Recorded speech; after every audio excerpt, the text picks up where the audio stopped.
행복한 안식일입니다. 예, 찬양이 좀 더 길 줄 알았는데 찬양하라 그리고 끝났습니다. 우리의 인생이 때로 우리의 생각과 달리 이렇게 마디가 끝날 때가 있죠. 방학도 그렇고 학생들은 또 직장에서의 우리의 모습도 그렇고 또 어떤 분들은 또 질병에 걸려서 이제 내가 생각하지 못한 곳에서 또 예상하지 못한 시간들을 보낼 때도 있습니다. 오늘 함께 은혜의 말씀을 나눌 주제는 누가복음 7장 44절의 말씀인데요.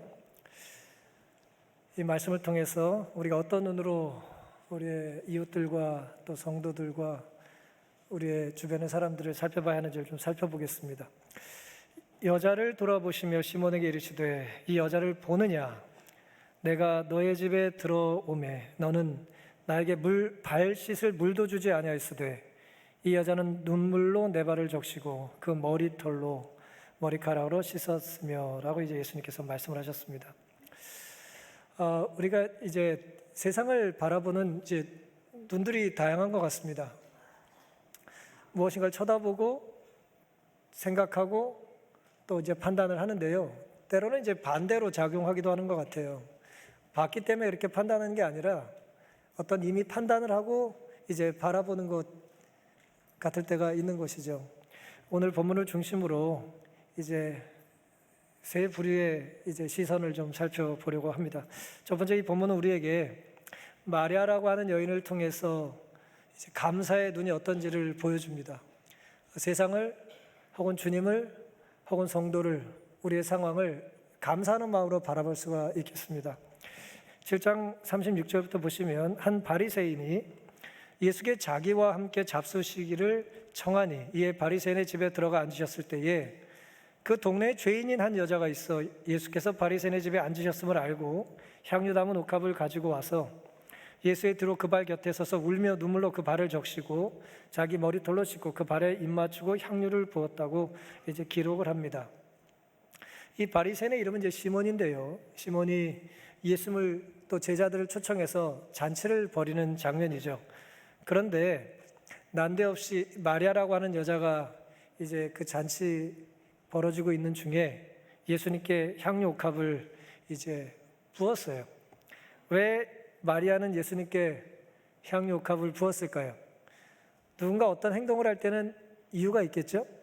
우리가 알지 못하는 이유가 있습니다. 예수님 이렇게 말씀하셨습니다. 예수께서 은혜로서 그의 죄를 용서하시고 또한 오라비, 나사로죠. 오라비를 무덤에서 불러내셨으므로 마리아의 마음은 감사로 가득 차 있었다 그랬어요. 지금 마리아의 마음의 상태가 어때요? 감사로 가득 찼대요. 가득 찬 거는 흘러 넘치나요? 가득 찼다는 의미는 그런 거예요. 가득 차면 건드리기만 하면 나오는 거예요. 감사로 가득 찼어요. 나를 용서해 주신 예수님에 대하여, 우리 오빠를 살려주신 예수님에 대하여 감사하지 않을 수가 없는 것이죠. 마리아는 예수께로부터 그의 죽음이 가까움을 알리시는 말씀을 듣자 깊은 사랑과 슬픔으로 예수에게 경의를 표하기를 원하였다. 내 죄를 용서해 주시고 우리 오빠를 살려주신 예수님께서 곧 돌아가실 거라고 말씀을 하셨어요. 다른 사람들은 개의치 않았지만 마리아는 그 말씀을 기억했습니다. 그래서 돌아가신다고 하니 돌아가시기 전에 내가 뭔가를 해야겠다고 생각을 한 거예요. 개인적으로 크게 희생하여 그는 예수의 몸에 부을 값진 향유 한 옥합을 샀다 그랬어요. 가장 귀한 걸 예수님께 드리고 싶은 것이죠. 그러나 지금 많은 사람들은 예수께서 왕이 되시려고 한다고 선언하고 있었다. 예수님은 곧 돌아가실 거라고 말씀하셨는데 많은 사람들은 예수님이 곧 뭐가 된다는 거예요? 왕이 될 거라는 거예요. 자기가 믿고 싶은 것만 믿는 거예요 지금. 마리아의 슬픔은 기쁨으로 변화했으며 그는 제일 먼저 주님께 영광 돌리기를 열망하였다. 옥합을 깨뜨리고 그는 향유를 예수의 머리와 발에 부었다. 그리고 그는 울면서 무릎을 꿇고 그의 눈물로써 발을 적시고 길고 미끈한 머리털로 예수의 발을 씻겼다 그랬습니다. 씻었다고 기록하고 있습니다. 사랑하는 성도 여러분, 지금 마리아가 예수님께 향유를 사서 그 귀한 것을 사서 드리려고 올 때의 마음에 또 동기가 뭐였습니까? 감사를 표하기 위해서였죠. 근데 그 감사의 이유가 뭐였습니까? 내 죄를 용서해 주시고 우리 오빠를 살려주셨다는 거죠. 그 다음에 뭐가 중요했죠? 예수님이 곧 돌아가실 거라고 생각했고 그 말씀을 믿었기 때문에 경의를 표하기 위해서 그걸 준비했다고 그랬잖아요. 근데 정작 와서 보니까 사람들은 예수님을 어떻게 생각해요? 돌아가실 것은 예상도 안 하고 관심도 없고 곧 왕이 되실 거라는 거예요. 지금 내가 이것을 샀는데, 돌아가실 걸 준비해서 샀는데 이제 이분이 안 돌아가신대요. 그러면 이걸 바쳐야 돼요, 말아야 돼요? 바치려고 갖고 왔던 상황이 바뀌었어요, 안 바뀌었어요? 바뀌었잖아요. 내가 이렇게 하면 아멘 하려고 그랬는데 저렇게 하면 아멘을 못 하잖아요. 그렇잖아요. 내가 이런다고 그래서 작정을 했는데 이렇게 하겠다잖아요, 지금. 그럼 우리가 많은 경우에 우리가 헌신하고 또 희생하고 또 봉사하려고 하는 상황이 바뀌었어요. 그래도 그 봉사와 헌신을 지속해야 됩니까? 뭐 각자 판단할 일이죠. 하지만 마리아는 마음이 바뀌었어요, 안 바뀌었어요? 마음이 바뀌지 않았어요. 감사하는 마음이 가득 찼기 때문에 이래도 감사하고 저래도 감사했어요. 가장 귀한 걸 주님께 드리고 싶었기 때문에 주님에 대한 사람들의 생각이 이렇든 저렇든 마리아는 흔들리지 않았다는 것입니다. 슬픔이 기쁨으로 바뀌었을 뿐이에요. 반대도 마찬가지예요. 내 기쁜 삶이 슬픔으로 바뀌어도 주님을 향한 우리의 마음은 바뀌어서는 안 되는 것입니다. 상황에 대한, 형편에 대한 내 삶의 정황이 어떠하든 마리아처럼 우리가 하나님께 드리겠다고 하는 결심, 하나님 뜻대로 살겠다고 하는 결심이 흔들리지 않게 되시기를 간절히 바랍니다. 우리에게도 마리아처럼 감사와 경의를 주님께 표해야 하지 않겠습니까? 우리 일이 잘 풀릴 때, 잘 굴러갈 때, 그때만 감사하고 감사를 표하는 것이 아니라 때로 삶이 멈추고 내 예상 못한 일들이 벌어지고 병들고 설상가상 어려운 일들이 자꾸 쌓이고 또 쌓여도 우리가 주님께 감사드리고 내가 감사를 표하겠다고 하는 우리의 결심과 소원이 흔들리지 않게 되시기를 간절히 바랍니다. 우리가 무엇을 드린들 주님께 충분한 감사를 드린다고 할 수 있겠습니까? 이만큼은 충분하다. 이건 너무 과하다. 주님께 이만큼만 드리면 된다. 그 이상은 곤란하다. 라고 할 만한 게 있을까요? 그런 건 없습니다. 우리가 무엇을 드린들 주님께 과한 것은 없죠. 왜 그렇습니까? 주님께서 우리에게 주신 것이 너무 귀한 것이기 때문에 그래요. 주님이 우리에게 주신 그 사랑과 구원과 생명을 생각하면 우리가 무엇을 드린들 결국 그것이 다 누구 거예요? 주님 것이기 때문에 주님께 돌려드리는 것은 아까운 것이 아닌 것입니다. 다른 것을 보지 않게 되는 거예요. 사람들의 시선도 생각하지 않고 사람들의 판단도 생각하지 않아요. 그저 주님과 나, 주님의 시선과 내가 받은 사랑을 기억하고 우리가 주님을 쳐다보게 되는 것이죠. 주의 뜻을 행하려는 마리아의 열렬한 소원을 그리스도께서는 기뻐하셨다 그랬습니다. 주님이 기뻐하셨대요. 마리아가 그것을 드릴 때 기뻐하셨답니다. 그 여자를 강권하는 것은 그리스도의 사랑이었다 그랬습니다.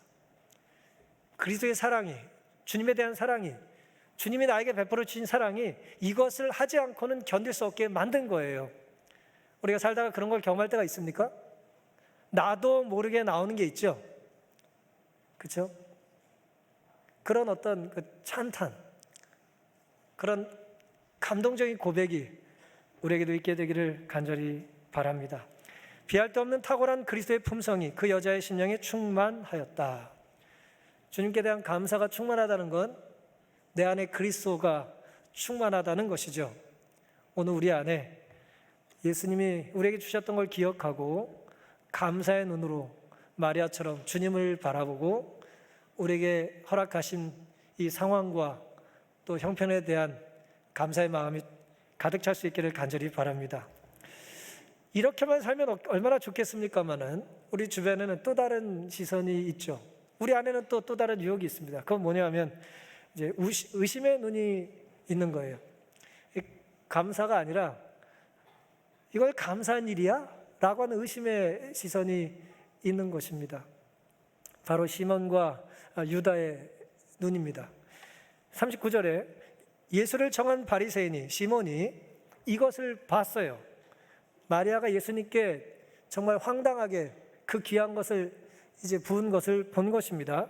그리고 마음에 이르러 이 사람이 만일 선지자더면 자기를 만지는 이 여자가 누구며 어떠한 자고 죄인인 줄을 알았으리라 하거늘 그랬어요.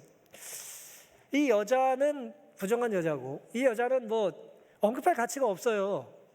그런데 이 랍비라는 분, 이 예수라는 분은 선지자라고 생각을 했는데 그 여자와 이제 관계를 맺는 걸 보고 그 여자가 손을 내밀고 머리를 이제 가지고 예수님께 정성스럽게 발을 씻어주는 모습을 보고 나서 이제 시몬이 의심이 들기 시작한 것입니다. 시몬뿐만은 아니고요. 그 자리에 특별히 유다 같은 사람이 제자들에게 좋지 않은 영향을 이렇게 끼치고 있습니다. 그 여인의 어떻게 보면 아름다운 일인데 불쾌한 눈으로 이제 쳐다보는 것이죠. 요한복음 12장 4절에는 제자 중 하나로서 예수를 잡아줄 가룟 유다가 말하되 이 향유를 어찌하여 300데나리온에 팔아 가난한 자들에게 주지 아니하였느냐 하니 그랬습니다. 왜 유다는 이런 말을 했을까요? 그게 이제 300데나리온어치의 가치가 있다는 걸 어떻게 금방 그렇게 알았는지 모르겠어요. 아주 똑똑한 사람이에요. 보면 알아. 이거 저건 300데나리온어치야. 딱 아는 것입니다. 그의 이전 관례대로 그가 살아온 그동안의 삶의 정황 그대로 그는 그 여자의 선물에 대한 자기의 반대에 어떤 가치 있는 동기를 부여하려고 노력했다. 말이 좀 어렵죠? 풀면 이렇습니다. 그 여자 행동이 불쾌해요. 내 생각과 달라요. 그러니 내가 생각하는 것이 옳다고 증명할 만한 거리들을 찾는 것입니다. 그때부터. 그것이 틀렸다고 지적하기 위한 근거를 대는 게 아니라 틀렸다고 생각을 하고 근거를 찾는 거예요. 즉 그 말씀입니다. 그냥 싫은 거예요. 싫으니까 뭘 찾으면 돼요? 싫은 이유를 찾는 것입니다. 사람은 말이에요, 매우 놀라운 존재라서 누군가 아무리 거룩한 일을 선한 의도로 했다 할지라도 뭐 할 수 있어요? 얼마든지 비난할 수 있습니다. 얼마든지 지적할 수 있어요. 얼마든지 흠을 찾아낼 수 있어요. 예배를 잘 드리면요, 또 적극적으로 예배 참여하면요, 흠을 못 찾는 게 아니에요. 왜 요란하게 예배 드리냐고 그래요? 또 정말 침착하게 신중하게 예배 드리면 뭐라 그래요? 왜 반응이 없냐 그래요? 무슨 일을 어떻게 하든지 말이에요, 사람은 내가 싫어하는 사람의 흠을 찾을 수 있다 없다? 있어요. 미운 사람은 미운 거예요. 싫은 사람은 싫은 거예요. 안 들려요. 안 보여요. 지금 바리새인 시몬의 눈에 마리아가 그랬던 것입니다. 그리고 더더욱 유다가 또 분위기를 이제 자기랑 비슷한 생각을 가지고 유다가 또 편을 들어주니까 어때요? 힘이 나잖아요. 예수님에 대한 거부감이 들고 의심이 싹트고 불평의 소리가 이제 들립니다. 참 이상하잖아요. 그런데 헌신은 마리아가 있어요.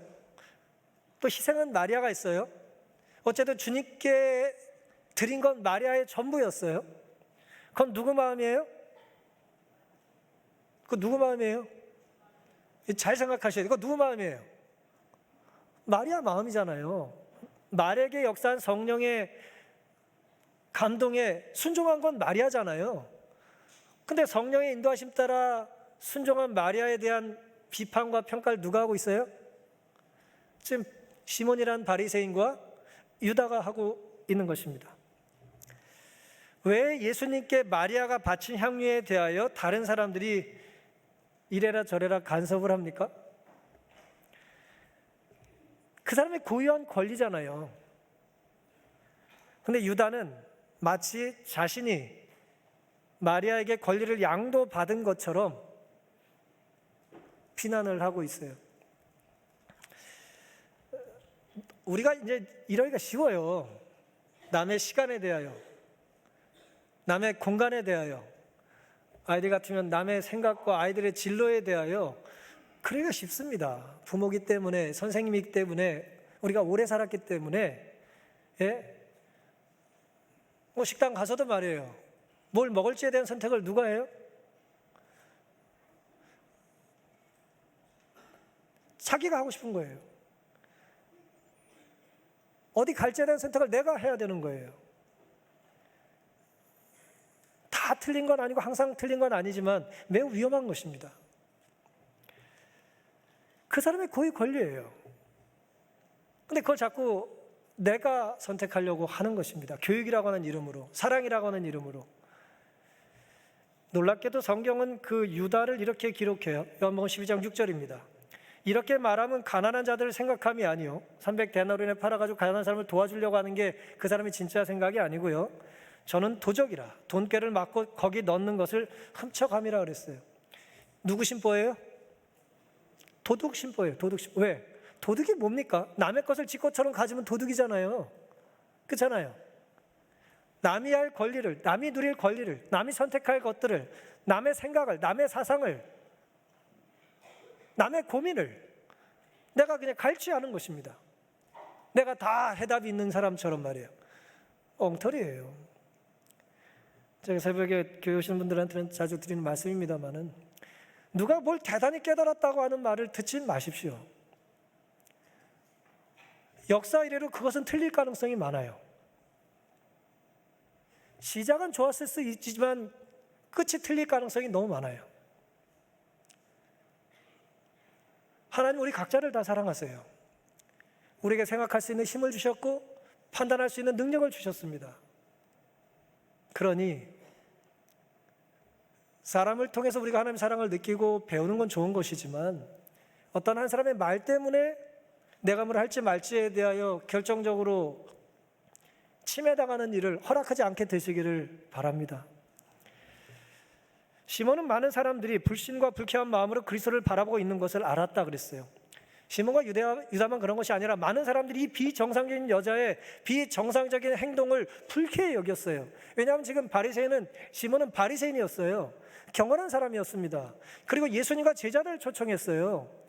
그러니까 폼나게 제대로 된 예배를 드리고 예배 잔치를 벌이고 있는데, 왠 좀 이상한 불청객 같은 사람이 와가지고 말이에요, 이 시나리오에 없는 일을 하고 있잖아요 지금. 그러니 지금 불편하잖아요. 불쾌한 것입니다.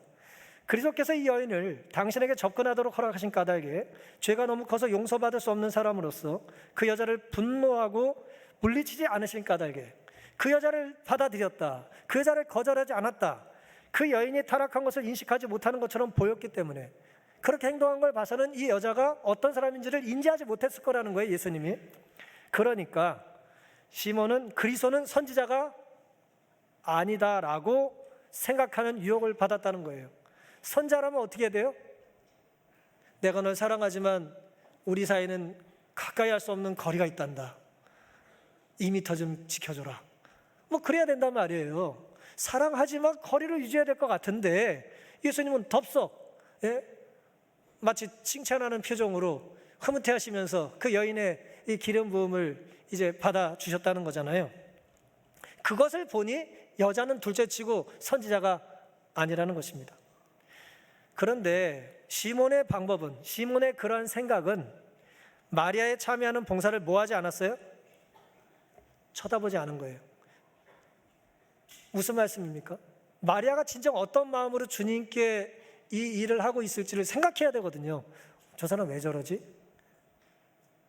저 귀한 걸 왜 예수님께 드리고 있지? 생각을 해야 되고, 그 사람의 영혼의 그 갈망을 이해하려고 노력을 해야 되는데 그저 겉으로 드러나는 행동만 보는 거예요. 무례하다, 이상하다, 둘 다 이상하다, 이제 그렇게 한 것입니다. 의심의 눈으로 본 거예요. 사랑하는 성도 여러분, 시몬과 유다는 교만한 눈을 가지고 있었기 때문에 마리아라고 하는 여자의 진짜 모습을 볼 수가 없었어요. 교만한 렌즈를 끼고 보면요, 보이지 않는 것이 너무 많은 것이죠. 볼 수 없는 것입니다. 자신들의 성역에 선을 긋고 담을 쌓아서 그 기준에 미달하면 뭐예요? 틀린 것입니다. 이 여자는 안 되는 거예요.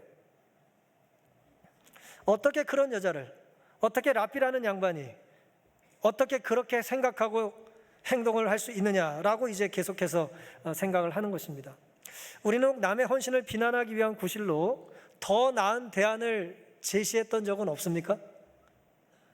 남의 행동에 대하여 내가 참여하고 싶고 도적처럼 취하고 싶어서 더 나은 대안을 자꾸 제시하는 거예요. 유다처럼 말이에요. 아니, 이 사람이 자기 것을 하나님께 드렸는데 왜 그걸 가지고 이렇게 할 수 있었다는 얘기를 해요? 주님은 잘했다고 칭찬하시는데, 잘했다고 칭찬하시는 예수님까지 싸잡아서 비난을 하는 거잖아요. 저걸 잘했다고 하는 걸 보니 이상하네. 저건 잘한 게 아니지 라고 이제 생각을 하는 것입니다. 제가 좋아하는 유대인 이야기 중에 이런 말이 있습니다. 이런 이야기가 있어요. 옛날에 어떤 나이 많이 든 랍비가 제자들에게 밤이 끝나고 아침이 시작되는 시각을 어떻게 정할 수 있겠느냐라는 질문을 했어요. 밤이 지나면 이제 아침이 오잖아요. 그 경계가 뭐냐는 거예요. 그랬더니 공부를 많이 한 제자들이 저기 멀리 있는 개와 양이 식별될 수 있을 정도면 아침이 된 게 아닐까요? 밤에는 안 보이니까. 그랬더니 아니라 그랬어요. 다른 제자가 대추나무랑 무화과나무가 구분할 수 있을, 이게 대추인지 무화과인지 구분할 수 있을 정도면 아침이 아닐까요? 라고 물었어요.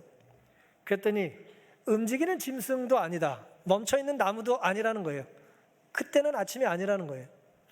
제자들이 이제 다시 스승에게 되묻습니다. 그럼 대체 언제가 밤에서 아침이 되는 시점이 되는 겁니까? 그랬더니 랍비가 이렇게 말해요. 아침이 되는 시간이라는 건 저기 있는 사람이, 그 사람의 얼굴이 보이고 너의 형제와 자매로 보이는 그때다 그랬어요. 그때까지는 밤이다 그랬어요.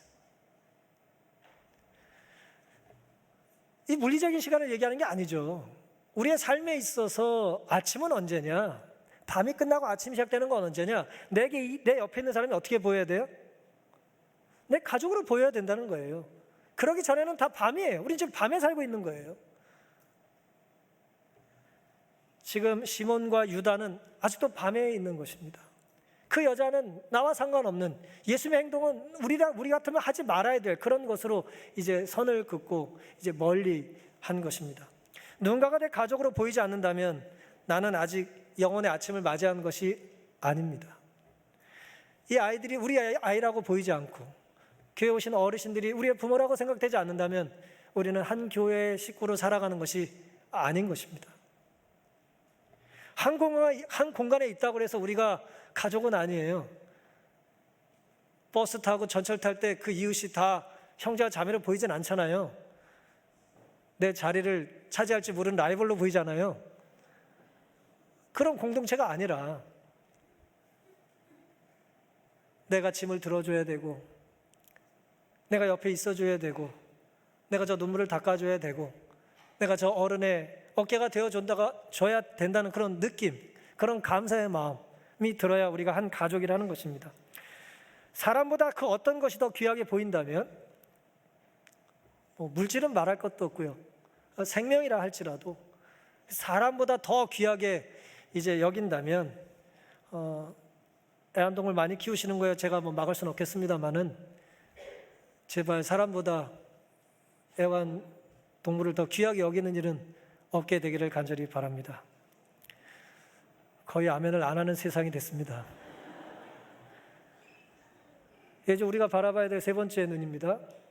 사랑의 눈이에요. 예수님이 우리를 바라보신 눈입니다. 누가복음 7장 40절부터는요.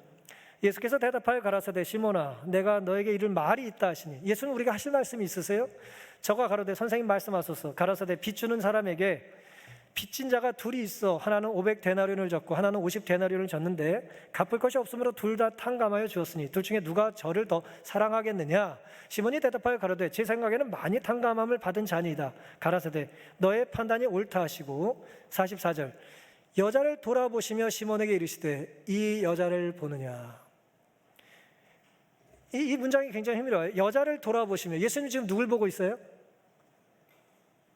마리아를 쳐다보시면서 시몬에게 너도 보라고 말씀하고 계신 거예요. 마리아를 보시면서 옆에 있는 시몬에게 이 여자를 봐라, 그렇게 이제 말씀하고 계신 거예요. 내가 너의 집에 들어오매 너는 내게 발 씻을 물도 주지 아니하였으되 이 여자는 눈물로 내 발을 적시고 그 머리털로 씻었으며 너는 내게 입 맞추지 아니하였으되 저는 내가 들어올 때부터 내 발에 입 맞추기를 그치지 아니하였으며 너는 내 머리에 감람유도 붓지 아니하였으되 저는 향유를 내 발에 부었느니라 라고 이제 말씀을 하고 계십니다. 주님이 시몬에게 이를 말이 있으시다는 거예요.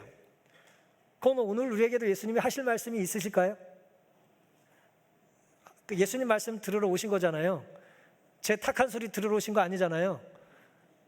예수님 말씀을 들으러 오신 거예요. 예수님 우리에게 하실 말씀이 있습니다. 흥미로운 이야기를 하셨어요. 500데나리온, 이건 비유입니다. 상상하시면 돼요. 그리고 50데나리온, 뭐 큰 차이예요. 10배라고 표현하지만 어쨌든 큰 차이가 나는 두 빚쟁이가 있었어요. 채무자가 있었습니다. 근데 채권자가 말이에요, 그 두 사람을 보니까 갚을 능력이 있어요, 없어요? 가만둬봤자 갚을 능력이 없어요. 에이, 기분이나 좋게 살자. 그리고 둘을 다 탕감해줘 버렸어요. 그런데 그럼 누가 더 이 채무자들이 채권자에게 사랑을 더 크게 하겠냐고 질문했습니다. 그랬더니 시몬이 대답을 어떻게 해요? 빚이 더 많은 사람이 당연히 더 용서해 준 사람을 사랑하지 않겠습니까? 라고 이제 말을 하는 거예요. 어려운 질문이 아니죠. 근데 전 좀 이 질문이 이상해요. 왜 이상합니까? 보통 우리 같으면 이렇게 질문하지 않겠어요? 누가 더 감사하겠냐고 질문하지 않겠어요? 뭐 빚을 용서했다 뭐 사랑까지 해요, 그냥. 예? 보통은 그냥 감사하지 않겠냐고 질문하지 않겠습니까? 근데 예수님은 이제 사랑이라는 단어를 사용하셨어요. 누가 더 주인을 사랑하겠느냐? 뭐 좌우지간 예수님이 이제 사랑이라는 말로써 감사를 이제 설명을 하시는 것입니다. 그런데 이렇게 비유를 들으신 이유가 뭘까요? 시몬의 대답 안에 뭐가 있어요? 시몬의 대답 안에 말 그대로 어제 목사님 설교에 비추어 보면 답이 있어요. 우리 말 안에 답이 있습니다. 어떤 답이 있을까요? 시몬은 자신에 대해 판결을 내렸어요. 무슨 판결을 내렸을까요? 구주는 그 거만한 바리새인으로 하여금 마리아를 유혹한 것이 그녀의 죄보다 더 크다는 것을 깨닫게 했는데 그것은 마치 500데나리온이 50데나리온보다 더 큰 것과 같았다 그랬어요. 누구 죄가 더 크다고요? 마리아가 더 큰 죄를 용서받았으니까 더 예수님을 더 크게 사랑한다라고 하는 것이 아니라 사실은 누구 죄가 더 크다고요? 네 죄가 더 큰데 너는 제대로 사랑을 안 해. 말만 하고 있어. 더 큰 감사를 표해야 되는데 너는 감사를 조금 하고 있어 지금. 나한테 음식을 대접하면 네가 감사를 다 했다고 생각하고 이 잔치로 퉁칩시다 라고 생각하고 있다는 거예요 지금. 그렇지 않다는 거예요. 용서받을 수 없는 죄를 용서받은 건 똑같고 사실은 어쩌면 더 큰 죄를 누가 졌다는 거예요? 시몬이 졌다는 거예요. 어떤 의미에서 그럴까요? 화이슨 시대 소망이 이렇게 말씀하셨습니다. 시몬은 그가 방금 멸시하는 여인을 죄 가운데로 유인하였었다 그랬어요. 그 여자는 그로부터 심한 폭행을 당했었다. 비유 가운데 비친 두 사람은 시몬과 여인을 각각 대표하였다. 시몬은 자기가 마리아보다 더 의롭다고 생각하였다. 이게 포인트 같아요. 누구 죄가 더 크냐 덜 크냐는 뭐 우리가 판단할 수 있는 일은 아닐지 모르지만 누가 더 스스로 의롭다고 생각하느냐, 거기에 더 큰 죄가 있는 거예요.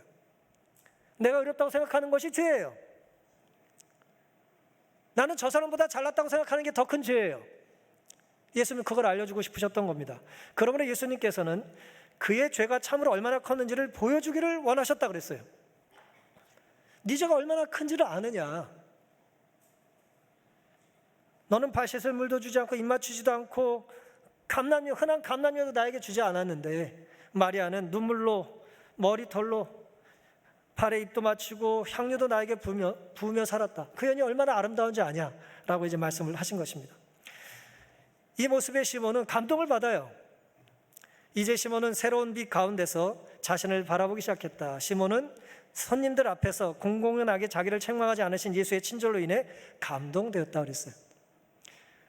예수님께서 도저히 못 참겠다 이놈아. 너 양심이 있냐 없냐? 네가 언제 어디서 무엇을 어떻게 쫙 그냥 한마디만 하면 시몬은 창피해서 죽을 텐데 예수님께서 시몬의 끔찍한 부끄러운 수치스러운 죄를 감싸주시고 공개적으로 지적하지 않으시고 스스로 알아듣게, 스스로 자신을 정죄하게 하셨잖아요. 그 친절함에 이 시몬이 감동을 받습니다. 인간의 안목으로 그 여자의 경우가 희망이 없는 것처럼 보일 때에 그리스도께서는 마리아에게서 그의 선의 가능성을 발견하셨다 그랬어요. 인간의 눈에는 안 보이지만 예수님 눈에는 뭐예요? 보이는 거예요. 그 작은 것 하나를 크게 보시는 거예요. 그 여자는 그 끔찍한 죄를 졌지만 여러 번 귀신 들리고 여러 번 결혼하고 부정하게 살았지만 예수님은 그 여자의 선의 가능성을 보셨다는 거예요. 예수께서는 그녀의 품성에 보다 나은 특성을 보셨다. 예수의 은혜로 그는 거룩한 품성에 참여하는 자가 되었다. 사랑하는 눈으로 봤을 때 두 죄인이 다 주님 앞에 뭐예요? 거듭나고 구원을 경험합니다. 둘 사이는 서로 안 좋을 수 있어요. 하지만 주님은 그 두 사람을 다 사랑하셨고 그 두 사람을 다 구원하기를 원하셨습니다. 사랑하는 성도 여러분, 주님은 모든 것을 다 보셔요. 사랑이 보지 못하는 건 없습니다. 세밀하게 살피세요. 흘린 눈물 한 방울을 보시고 우리가 참여하는 그 짧은 순간을 놓치는 법이 없습니다. 우리는 안식일 함께 예배를 드리면서도 누가 왔는지 안 왔는지 기억 못할 때가 많죠? 근데 주님은 그러지 않아요. 어떤 마음으로 늦게 왔는지, 어떤 마음으로 일찍 왔지만 이 안에 들어오지 못하고 다른 곳에 있었는지 주님은 다 아십니다. 주님은 우리의 생애를 꼴쥐었던 환경을 아시기에 우리를 참으로 긍휼히 여기십니다. 네가 그런 환경에서 살았다는 걸 나는 안다. 네가 힘들다는 걸 안다. 네가 그분에 약하다는 걸 내가 안다. 내가 널 사랑한다. 라고 주님 우리를 사랑의 눈으로 주목하고 계십니다. 그러니 마리아처럼 감사하며 사시기를 바랍니다. 시몬처럼 조금 늦더라도 주님이 나에게 베푸신 친절에 대하여 감사하며 사시기를 간절히 바랍니다. 생텍쥐베리라고 하는 작가는 인간의 대지라고 하는 좋은 책을 한 권 썼는데요. 자기 개인의 경험을 담아서 썼습니다. 이 사람이 이제 파일럿이에요. 이제 비행기 전투 조종도 하고 민간 항공기도 몰고 했는데 지금이랑 달라가지고 옛날에는 비행기가 자기 감으로 가야 돼요. 자기 감으로 산맥도 넘고 이제 사막도 건너고 막 그렇게 이제 살아야 될 때 이분이 이제 비행기 조종사로 살았는데 언젠가 자기가 조난했던 경험을 이제 책에 쓴 것입니다. 주인공은 자기인데요. 조난을 당해서 사하라 사막에 이제 멈췄어요. 비행기 곁에 누워 있습니다. 60km를 사막에서 돌았어요. 사막에서 60km를 돌았어요. 마실 물도 없습니다. 이제 두려워져요. 내가 얼마나 더 살 수 있을까 계속해서 계산을 하는 거예요. 내가 물 안 먹은 지 얼마나 됐지? 내가 에너지를 얼마나 썼지? 얼마나 견딜 수 있을까 계속 계산하는 것입니다. 산산조각난 그 비행기 날개 밑에서 이제 부서진 파편들을 주워서 이제 나무 더미를 쌓아서 이제 불을 지피려고 합니다. 이 불이 자신의 마지막 희망이에요. 낮에 피면 안 됩니다. 조명탄이 없어. 밤에 피어서 누가 나를 봐야 돼요. 사막에 불이 있네. 나를 좀 찾아주기를 원하면서 간절한 마음으로 이 파편에 불을 붙여서 이제 밤하늘에 불꽃을 태워 올리는 것입니다. 근데 불꽃을 보다 보니까 이 생텍쥐베리는 이렇게 말을 했어요. 내 아내의 눈이 보인다 그랬어요. 그 눈밖에는 아무것도 다시 보지 못할 것이다. 그 눈들이 나에게 물어온다 그랬어요. 눈들이 나에게 자꾸 물어본다는 거예요. 나는 어쩌면 나를 중히 여길 그 모든 이들의 눈을 본다 그랬어요. 죽어가기 전에 죽을지도 모르는 상황에 배고픔과 추위와 이 공포에 이 사막 한가운데서 보이는 거라고는 모래와 바람과 별밖에 없는 세상에서 놀랍게도 누가 보여요? 사람들의 눈이 보이는 거예요. 특별히 아내의 눈이 보이는 것입니다. 그러면서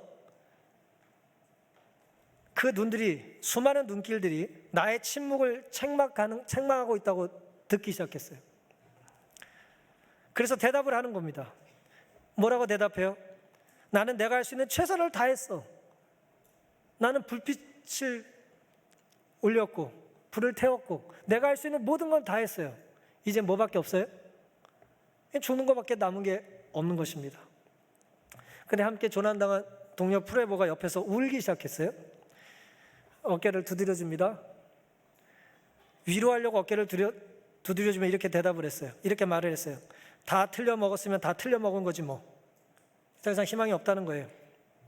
다른 번역본은 또 어떻게 되겠지 뭐, 그렇게 이제 번역을 했더라고요.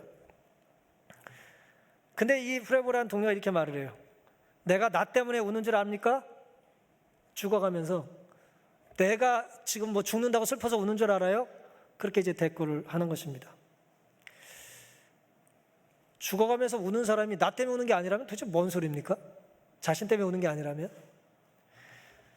이것이야말로 견딜 수 없는 일이다. 기다리는 눈들이 떠오를 때마다 나는 눈이 되는 것 같은 느낌을 받는다. 눈이 뜨고 불에 타는 것 같이 이제 느낌을 받는다는 거예요. 그 이글거리는 사람들의 눈을 이제 느끼는 것입니다.